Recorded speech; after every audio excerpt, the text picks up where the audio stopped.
I will not give an explanation because it will entail that I explain intelligence operations which will compromise officers who do intelligence operation. It will really compromise how they work. Kilala niyo ba, Senator Trillanes, itong mga binabanggit nilang mga taga-ICC?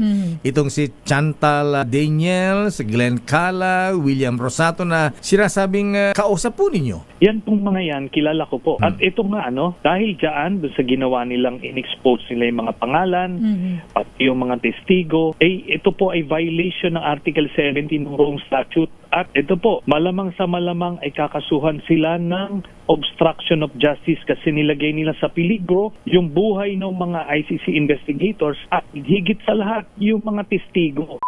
Which will compromise officers who do intelligence operation. It will really compromise how they work. At higit sa lahat yung mga testigo.